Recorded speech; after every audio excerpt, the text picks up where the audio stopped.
Alright guys, we're back at the shop. Steve's tearing into the Huracan right now. Still going through and servicing all the vehicles. What's going on, Steve? Hey, how are you? I'm doing good, man. What's going on with the car? Doing a service on it. Nice. What's your plan? Oil and filter change, brake flush. Sick. What do you think about the handbrake? Figure out how to use this. This thing's sick though. Yeah, dude. Super cool. Yeah, it's cool. Yeah, Mike's working on some stuff. I can't show you guys what's going on over there yet. The video isn't out yet. You probably saw the cars in the background. We're still doing the 599 manual conversion kit. That video will be out soon. But there's a part that we're having a hard time finding that we need to get it done. Mike, what are we looking for, brother? Well, we need a certain spring. It is actually... Is it in that pocket or is it in that pocket? That pocket. That spring. So we need a spring. Actually, two of these. We also needed some other parts. Yeah. But we just kind of made something work. I'll show you what we did because it's kind of hard to explain. So this is the gear selector that goes on the side of the transmission. So basically the linkage connects to here. It'll pull it back and forth and select gears and also move it this way. So first, second, click over, third, fourth, click over. So it's got these springs in it that they weren't on here when the gearbox was the F1 style. So to convert it to manual, to get the tension right in the shifter, we need to add springs. So they've already got locators on here. So this is actually from Dave's car, the one that has been manually converted. So the springs are in here and they're connected to these little pins so they can hook around on there. We did not have the pins, we did not have the springs. So for Damon's, we took some bolts and we got them set to the right height and we drilled them out so we can put a spring on there. And same thing, it's just not machined down. So finished product doesn't look as nice internally, but nobody's gonna see it. It works fine. But now we need to source a couple springs to put in here. So I'm gonna call Ferrari right now. And that's a Ferrari part, or is that something that like EAG put in there? I have no idea. Okay. So there's no information on these cars. So they only made 30 599s, 30 in the entire world that were manual from the factory. Yeah. So there's very little information. I've tried to look online. I've looked at a bunch of places that have like schematics. Yeah. And none of them show the manual transmission version. So it's all just the F1 gearbox, which did not come with these springs, so I can't find a part number. If we had to, just go to a store and try and find that, what would be, like, what could happen if we had the wrong spring rate? I don't know for sure. It is pulling on the bolts between the spring, right? So it's giving you resistance in the shifter. So if we went with something too soft, the shifter would be really floppy and feel like crap. Yeah. If we went the opposite direction, too stiff, it would feel really stiff to try to get it between. Basically, the shifter wants to sit, or it should want to sit between third and fourth. So when you jump in a manual car, right, you throw it straight forward, that's third. Yep. If it's not the right tension and you're trying to click it over either way, it's gonna be really stiff. And if it's too stiff, I'm worried that those little bolts would start to get pulled on and maybe break. So well, you build all of your own cars, right? Or you've built a ton of cars that you've driven and you've raced. Everything ground up. What do you prefer? Do you prefer for it to have like a really strong spring? Do you prefer it's like, not too bad? Like, obviously you set it up for a customer, but what's your go-to? Are you like muscling it over? One thing I hate is short shifters. Really? Everybody loves short shifters. They look weird. They don't drive them on the track.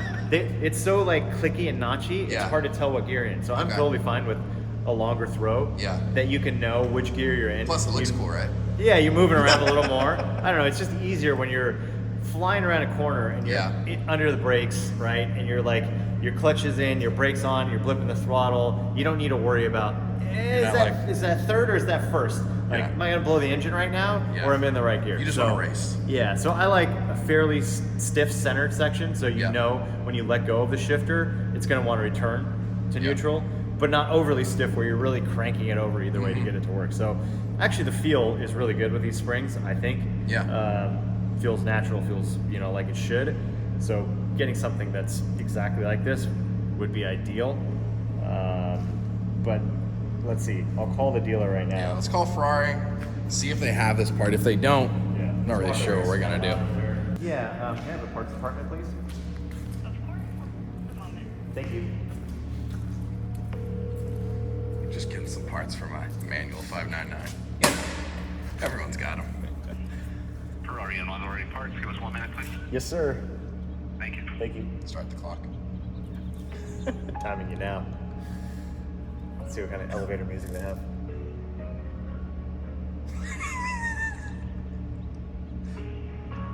Sounds like it's from Christmas.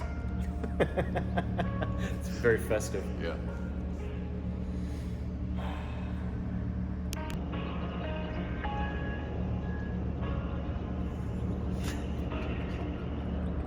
I think it's been a minute.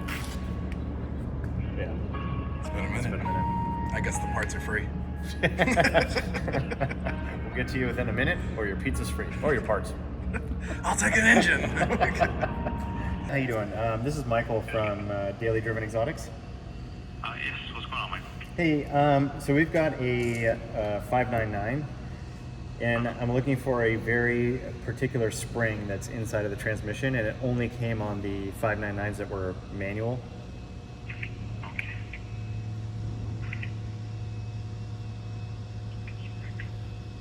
Okay. And do you have a picture of the spring or where it goes on? Yeah, so in the where basically the linkage would connect to the side of the transmission, there's a little panel on there with like the selectors. Okay.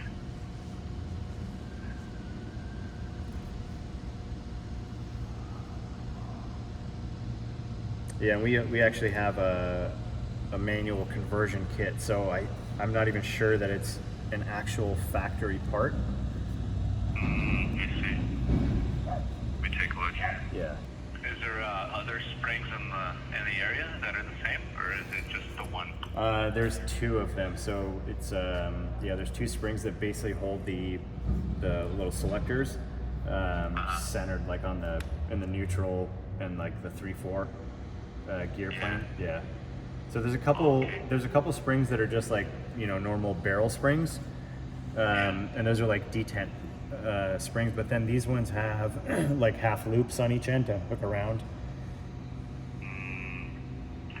Yeah, it looks like I see the ones the original ones, and it shows that it's showing two of them.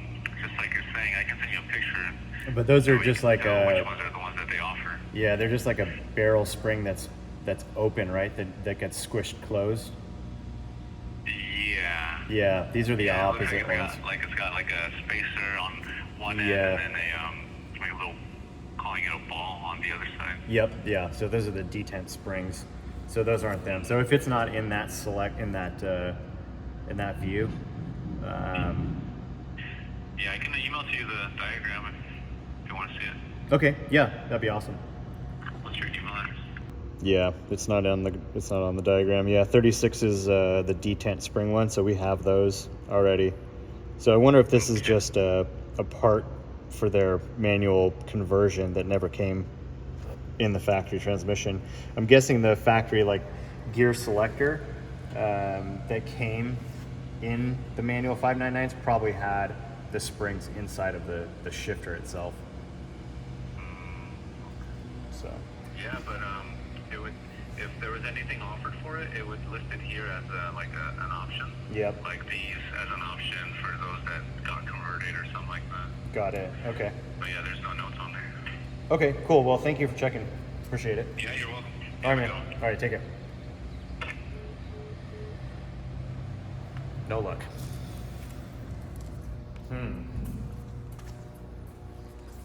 Wonder if we could find like, it's kind of stiff, but I wonder if we could find like a throttle return spring or this type of spring at an auto parts store. It's almost like could be inside of a drum brake, like a parking brake thing, because they have springs like these. But we're gonna have to find something that has the proper like winding and height and loops. All right, let's take a trip. Let's go to the parts store.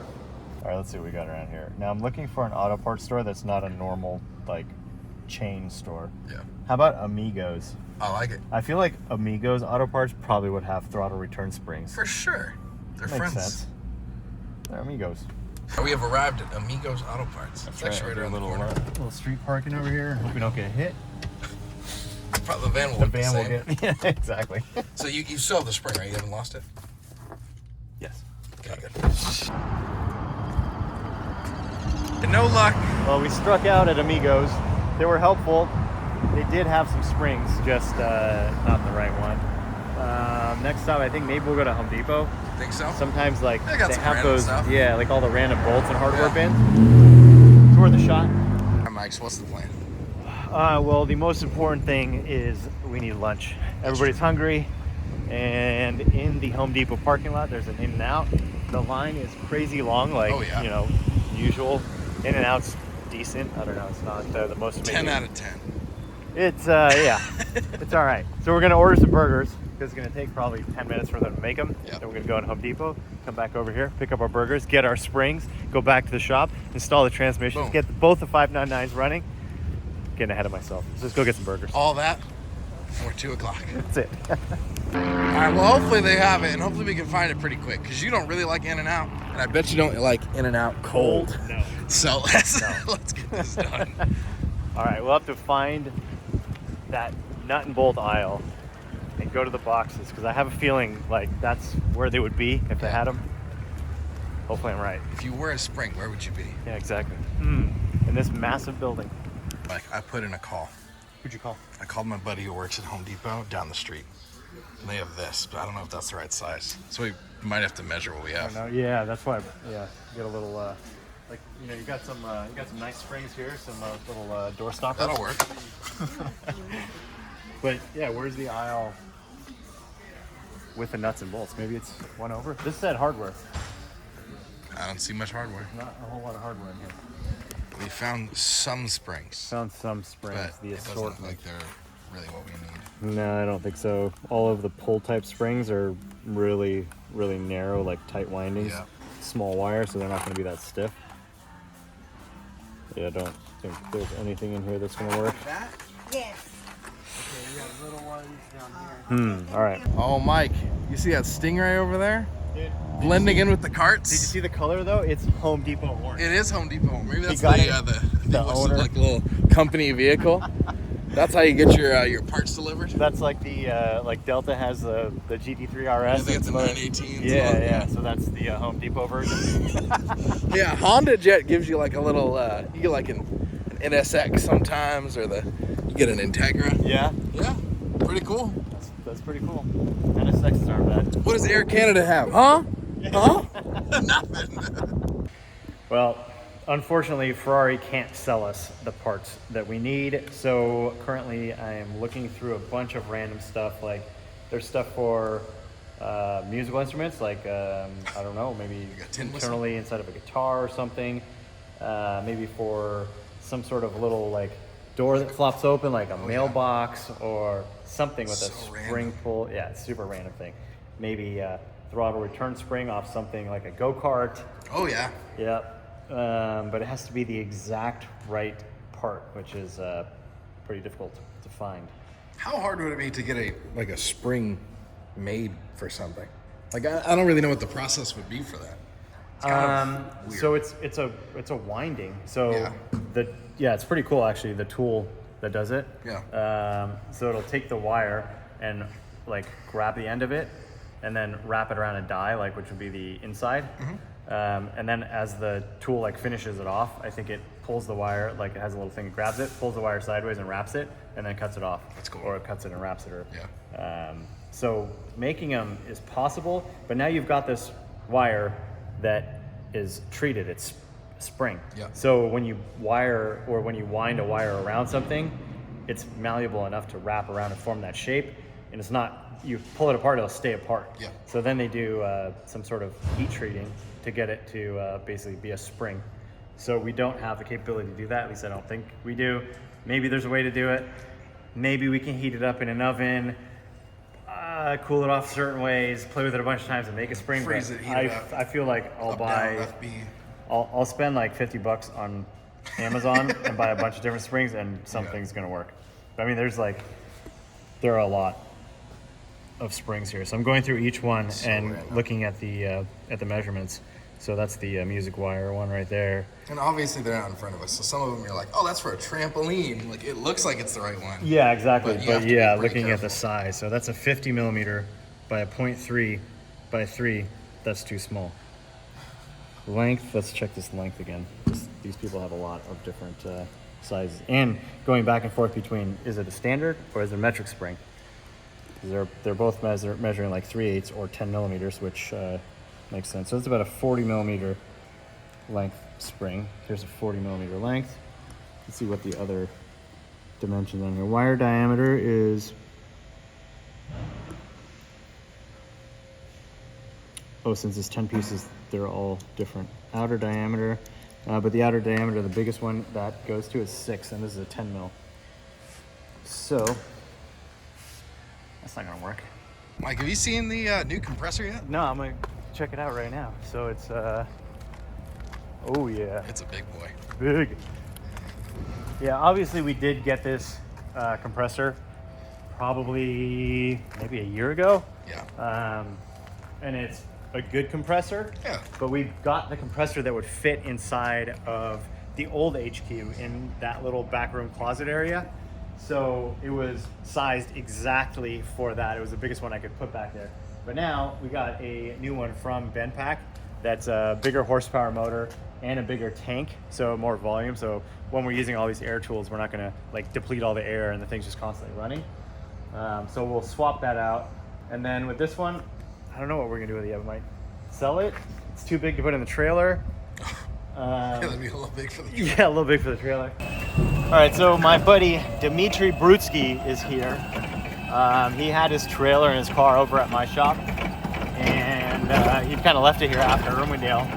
Now there's an event, a Wisefab event that he's going to go to, and he has an engine that is damaged that I might tear down, and looks like a valve drop. So I'm going to pull it out of here, get it out of his trailer, get it out of his way. Then I'll go through it later on at some point.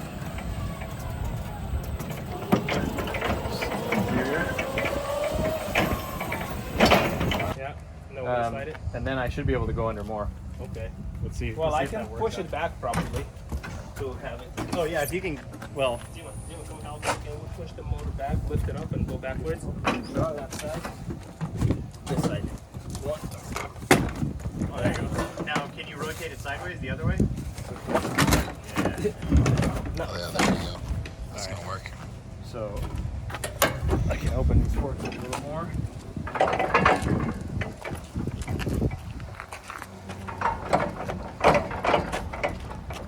Like that.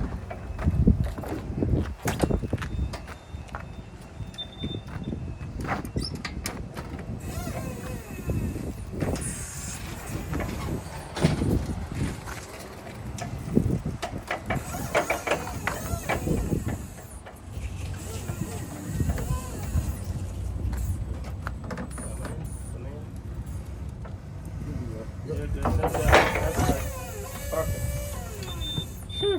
That was easy.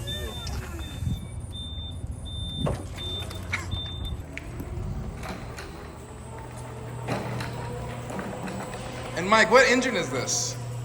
This is the S54. So it's the same one that's in my road race car, same one that's in my drift car.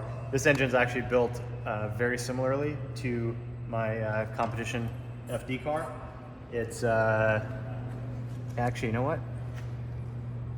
I've done a couple versions for Dimitri. So on my car, I've ran it 11.5 to 1 compression, and then I went up and I went to 12.5 to 1 Wow. compression with the turbo and everything, and the nitrous. It's crazy. It was awesome. Yeah. until it wasn't. Oh, yeah. We cracked a block. Just too much cylinder pressure. So on mine, I went back down to 11.5 to 1. But on Dimitri's, I actually left it 12.5 to 1 because he's running less power and less boost. Yep. So this thing is crazy. Like, it doesn't have turbo lag. It's not a laggy engine. It's really, really responsive. So no nitrous needed.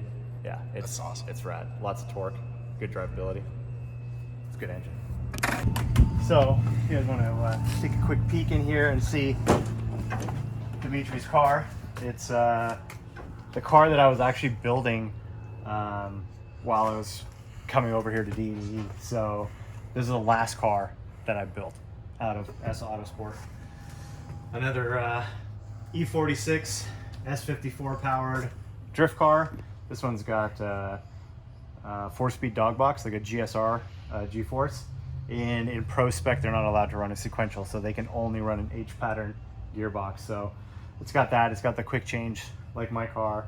But then a lot of the electronics are different because you have to run a Link ECU to be legal for the series. So maybe it's all tucked away and hard to see right now, but maybe when he comes back over here after this event, we'll pull it out of the trailer and give you guys a little breakdown, a little tour, and you can check out all the stuff that went into building this car, and then we can also go through and point out all the times that he's crashed this car in the past season. Quite a few times. Why are you welding in here and not in there? So I was in the main shop and I plugged into one of the liftings, and like this is super thick aluminum, so you kind of have some high amps. Welds. But I tripped a breaker, one of the old breakers that was for the lift, because it was only a 30 amp. So then I moved into the fab room. Okay. The plug said it was a 50 amp, but tripped it like instantly. Went to the box, that was a 30 amp. So I went around looking for plugs and found in that box there was a 50 amp. Oh, and that one way over there? Which is that one over there. Wow. So here we are. Nice. Welding. How do you have to go about welding these, the intercooler here? I'd imagine you don't want to go too crazy or it'd be easy to mess up. So aluminum's pretty tricky. Yeah. Like, no, it's definitely different than like steel or titanium. They're all different in their own ways, but I don't know, for me, aluminum's the hardest. Like some people they'll pick up aluminum quick, and steel's hard for them, or vice versa, but this one's not super easy to weld. It keeps pulling the tacks. Yeah, a little bit worried, but we'll see. We're going. It's welding. We're going. I'm gonna turn this fan on for you. No. No? Oh yeah, because that'll actually mess it up, right? Yeah, so if it, so that door was open. Yeah. Dude, there's a huge cross breeze going through the fab room. But yeah, you don't want to blow away all the shielding gas, or else it just gets all shitty. Nice. So you're just gonna sit over here and sweat? Sweat, get sunburn, you know? Living the life, brother. Nice. All right, I won't stop you. Yeah. You want me to do it? Yeah. Here, where's the pedal? No, where's the pedal? We're good. All right, I think I found it on McMaster car. So we've got the spring, we've got the outside diameter, the wire diameter, and the load. So it's a 13.9 pound per inch spring rate. Let me go in here. So I want to test the spring rate on this spring, but we don't have if I had a fish hook, it's like a fish scale. Yeah. Like when you catch a fish, Oh, you put yeah, it I right, guess and that'll work, right? I could test that with a pull, but I don't. So I think I'm gonna find something that weighs 14 pounds. I'm gonna hook this on there, and I'm gonna put it on a scale. Okay. And then I'll lift it until it goes to 0, and I'll measure it and see what the extension is. Get real tricky scientific There you spring go. measurements right here. I think Yeah. we have some weights up in the front room. Yeah, brother, we're doing some science. Science. Bill! This one is hell in here. It is. I offered to turn the fin on, but he didn't want me to. Yeah, it's Fair bad. enough. That's bad for welding. Yeah. Yeah. Airflow. It's like the person that's welding would love to have some airflow. The material being welded does not want any airflow. Sean, we got to get you a cool shirt. Dude, I'm hot at You that. can just sit here with the cool shirt. Mike, you used to run a cool shirt, right? Yes, I did. Yeah. Dude, So if some, have to. did Dude, you have one? It gets like probably 120, 130 inside the car when Yeah. it's fucking chilling in the station. Yeah, I've seen 130. Dude, so in the like car. St. Louis, put in like fresh ice in the pool box. Maybe 20 minutes, and it's just like warm water running through. That shit sucks. So for those that don't know, what is a cool shirt? So basically, you have like a little ice chest. Yep. Right. So you put ice and water in there, and then you got a pump inside of it and 2 hoses, like surgical tubing, and then inside of a shirt, you've got this like all sewn in zigzag back and forth. Yeah. So it'll pump that ice cold water through your shirt, and then dump it back out into the tank. It is amazing for hot events. Dude, it's nuts. Like when you first put it in, you like jump in the car, plug up. That's hit nice. The pump. It's like, whoa, Yeah. whoa. Dude, it's intense. You gotta like pulse the pump, like, and just kind of let it like warm up a little, or like Acclimate yourself, because it's literally like Puts you in shock. your body temp is probably about 100 degrees because you're inside the car in a suit. It's 90 something outside Helmet, and 95% shoes, humidity. fire. And then you turn that thing on and boom, instantly like 40-degree water is circulating. Going, woo! I have the control on mine for the pump speed, Oh, really? so I can have it really low. Mine was just on and off, dude. It's like, oh it's shit. worth it to have the control, even though it's like a couple $100 more to have like the flow control, but it lasts longer because you're not pumping like that crazy volume yeah. through the whole time, and you don't freeze yourself. Probably warming up the water through the pump too. Exactly. Huh? Yeah. Dude, right. but yeah, like St. Louis was probably the only time in competition I'm ever just like, bro, I don't care if I fucking lose or not qualify, like I just don't want to be in this car anymore. You can't think. Like it's fucking shitty. You guys ever known someone to like pass out on track or anything like that? Yes. Bro. Yeah, I didn't know the guy, but That's I scary. saw guys lined up to go on a track. It's actually at Chuckwalla. Yeah. It was 117. And guys sitting like in his car getting ready to go on track and passed out. Whoa. Yeah. So then they shut the track down after that. They're like, nah. That's sketchy. It gets hot in the cars, man. Yeah. It is brutal. You know, like front engine car with the exhaust running underneath the car, it's just radiating all that heat up. Like and obviously, you don't have carpet, you don't have any of the Yeah, insulation exactly. or any of that. Race Like it's car. just like a thin piece of sheet, you know. yeah. Dude, one of the worst cars I ever drove. FC. No. It was actually it was a 944.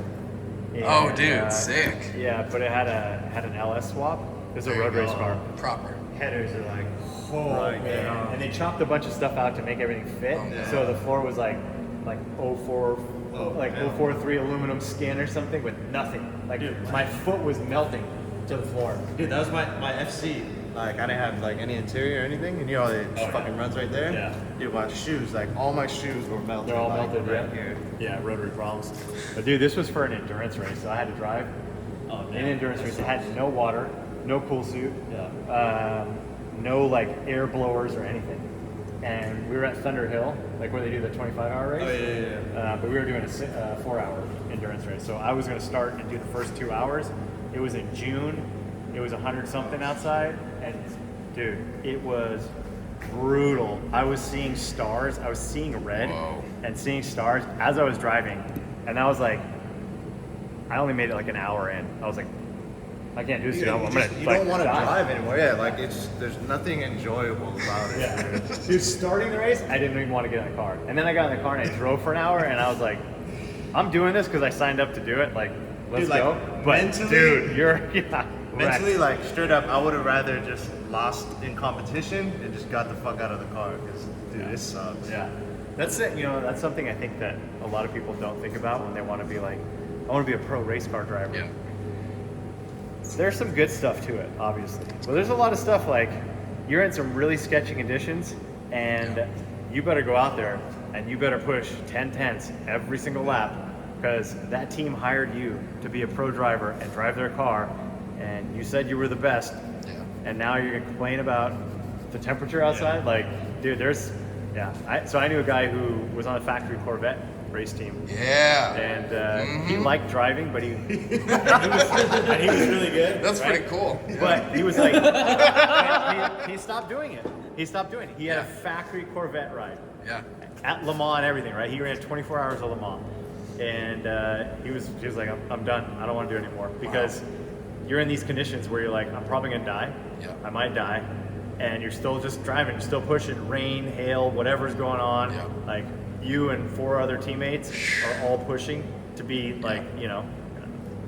Yeah, it's Yeah, and you got a lot of people behind you that put a lot of effort into what you're doing, and are, you know, they're working really hard, or they got a lot of money into it, and not for lack of people that are willing to take your seat either. It's worth it. You know? You How gotta, was it when you drove Le Mans, Tim? you gotta pull a Carlos Sainz / Charles Leclerc move, you know? Chuck when, Leclerc. When it's like, you know, you need the points, but instead of getting the points, you guys crash into each other, and then you guys get no points. Both of you. That's deep. You gotta take a team. That's Take deep. take the whole team with you, you know? Take one for the team. Yeah. That's deep. that's the way to go. Nobody's getting points. If I'm not winning, nobody's winning.